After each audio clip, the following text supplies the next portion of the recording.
turi ku itariki 27 z'ukwezi kwa gatanu 2026.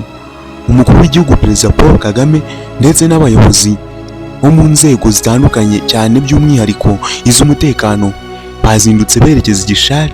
Aha hari hagiye kubera umuhango wo kwinjiza abofisiye bashya muri polisi y'igihugu no kwizihiza kandi imyaka 25 y'ubufatanye butanga umutekano. Umukuru w'igihugu yahazindukiye nuko imihango iratangira, hagenda haberamo ibi ngiye kubabwira.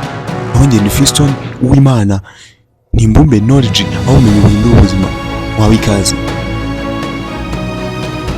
Nkuko nabivuze, uyu munsi wari umuhango wo kwinjiza abofisiye bashya bagera kuri 436 kubinjiza muri polisi y'u Rwanda. Ni umuhango waberaga mu karere ka Rwamagana, ahanyine ni ku ishuri rya polisi i Gishari. Abapolisi berekanye ubushobozi bafite mu gukora ibikorwa byabo bya buri munsi n'ubushobozi, ubudahangarwa, buri kimwe cyose bafite n'inararibonye mu gukorera igihugu no gukora inshingano zabo.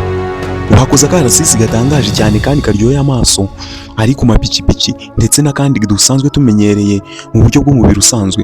Gusa ikindi kintu ukwiye kumenya nuko uyu munsi nyine ubwo hizizwaga urugendo rw'imyaka 25 polisi y'u Rwanda imaze ishinzwe, polisi y'igihugu yakoze impinduka ku mpuzangano y'abapolisi, aho ibendera ry'igihugu ryabaga ku myenda y'akazi rizaba ryijimye, mu gihe ku myambaro y'ibirori rizakomeza kuba irisanzwe.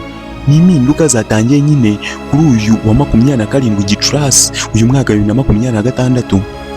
Ushaka kumenya byinshi, kumenya gusobanukirwa mu buryo burambuye, subscribe ku Imbumbe Knowledge, usangize na bagenzi bawe kandi utange n'igitekerezo cyawe mu mwanya wabugenewe. Nongeye ni Fiston Uwimana, aho umenye buhindura ubuzima.